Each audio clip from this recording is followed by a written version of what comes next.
સુરતનો હીરા ઉદ્યોગ મંદીના માહોલમાંથી પસાર થઈ રહ્યો છે, ત્યારે વધુ તકલીફમાં ઇન્ડસ્ટ્રી મુકાય તેવી શક્યતા વર્તાઈ રહી છે। 1 માર્ચથી અમેરિકામાં રશિયાના પર પ્રતિબંધ મુકાશે, જેથી સુરતના ઉદ્યોગને અંદાજે 35%નો ફટકો પડશે। મહત્વની વાત એ છે કે રશિયા અને યુક્રેન વચ્ચે જે યુદ્ધ ચાલી રહ્યું છે, તેને લઈને રશિયન ડાયમંડ પર G7ના દેશો દ્વારા પ્રતિબંધ મૂકવામાં આવ્યો છે। ગુજરાતના સુરતમાં મોટાભાગે જે હીરા તૈયાર થાય છે તે રશિયાની માઇનિંગ કંપની અલ્જોરા પાસેથી ખરીદવામાં આવે છે। G7ના દેશો દ્વારા નાની સાઇઝના હીરા ખરીદવાની નહીં આવતા ડાયમંડ ઉદ્યોગ મુશ્કેલીમાં મુકાયો છે। ઘણા સમયથી હીરા ઉદ્યોગની અંદર મંદીનો માહોલ છે। યુક્રેન અને રશિયાના વોરના કારણે ઘણી બધી સાઇડ ઇફેક્ટ આપણા ડાયમંડ ઇન્ડસ્ટ્રીઝને પડી હતી। ત્યારે એક વધુ માઠા સમાચાર હીરા ઉદ્યોગ માટે સંભળાઈ રહ્યા છે, જેના કારણે 35% આપણી સુરતની ડાયમંડ ઇન્ડસ્ટ્રીઝને ફટકો પડે એમ છે। ઓપેક્ટ જે એક ઇન્ટરનેશનલ સંગઠન છે, ઓપેક્ટે આપણી ડાયમંડ ઇન્ડસ્ટ્રીઝના 1 કેરેટથી વધુ 1 માર્ચથી રશિયન ડાયમંડ ઉપર પ્રતિબંધ લગાડવા જઈ રહી છે। તો આના કારણે અસંખ્ય રત્ન કલાકારો બેરોજગાર બને એવી અમને આશંકા છે।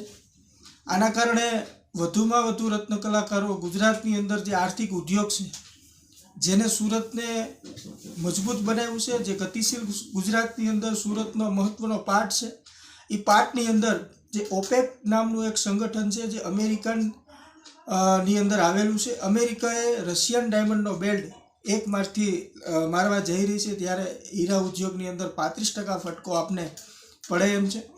આના માટે વારંવાર ગુજરાત સરકાર અને કેન્દ્ર સરકારને અમારા દ્વારા રજૂઆત કરવામાં આવી હતી કે એક ડેલિગેશન, વિદેશી ડેલિગેશન જાય અને વિદેશી ડેલિગેશનની મંત્રણા કરે ને આ જે પ્રતિબંધ છે એ હટાવવામાં સફળ થાય, પરંતુ હજુ સુધી સરકાર તરફથી અમને કોઈ પણ રિસ્પોન્સ આપવામાં આવ્યો નથી।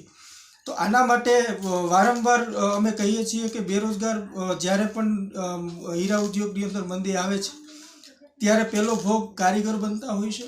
છેલ્લા 5 મહિનાની અંદર 38 રત્ન કલાકારોએ ખાલી સુરતમાં આત્મહત્યા કરી હતી।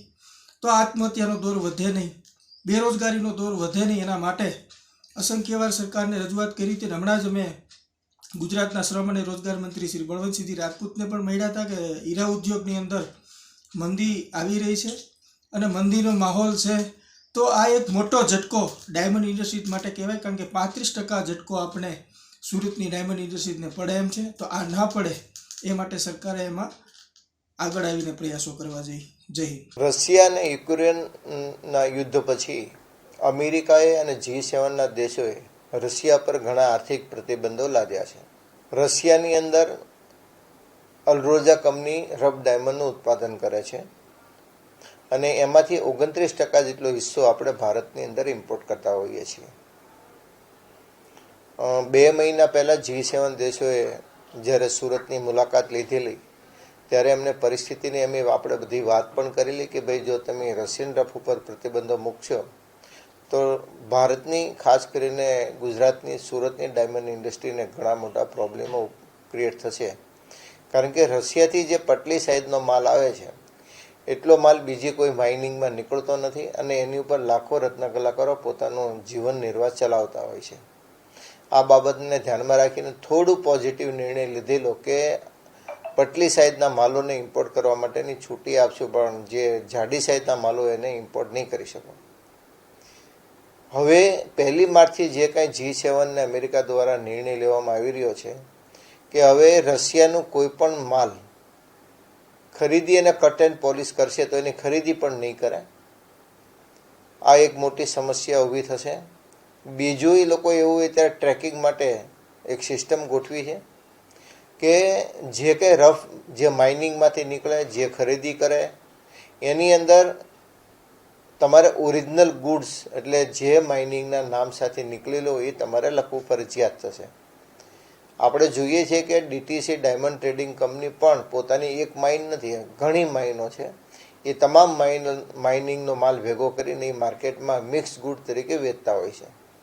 એ રીતના સાઉથ આફ્રિકાના બાકીના આફ્રિકન ખંડને અલગ અલગ કન્ટ્રીમાંથી જે કંઈ માલ નીકળે છે એમનું ધીરે ઓપ્શનના માધ્યમથી નાની માઇનરો બધા માલ ભેગો કરી એને સેલ કરતા હોય છે। એમાં પણ મિક્સ ગુડ તરીકે લખાતું હોય છે, પરંતુ આ નવા નિયમના આધાર ઉપર 1 માર્ચ પછી તમારે 100% જે માલ જેમ માઇનિંગનો છે એ જ લખવું પડશે, જેના કારણે ટ્રેડિંગ સાથે સંકળાયેલા લોકોને પણ મુશ્કેલી ઊભી થશે, નાના માઇનરોને પણ પ્રોબ્લેમ ક્રિએટ થવાના છે. આ બધી જ બાબતોને ધ્યાનમાં રાખીને એકંદરે જોઈએ તો આ પ્રતિબંધના કારણે આવતા દિવસોની અંદર સુરત ડાયમંડ ઇન્ડસ્ટ્રીની ખૂબ મોટી નેગેટિવ ઇમ્પેક્ટ ઊભી થશે એવું અત્યારે અમે માની રહ્યા છીએ. પરિસ્થિતિ તો અત્યારે મેં કીધું 29%માંથી અત્યારે 3 થી 4% જેટલું આપણે ઇમ્પોર્ટ કરતા હોઈએ છીએ, પરંતુ CVD અને STHP ડાયમંડને કારણે થોડો સપોર્ટ મળ્યો છે. પરંતુ આના પરિસ્થિતિ વધારે ટાઈટ થાય અને એનો કટ એન્ડ પોલિસી જ ખરીદવાની ના પાડી દે, તમારે ઇનવોઇસની અંદર ક્લિયરિફિકેશન કરવું પડે, તો બહુ મોટી મુશ્કેલી ઇન્ડસ્ટ્રી માટે ઊભી થશે.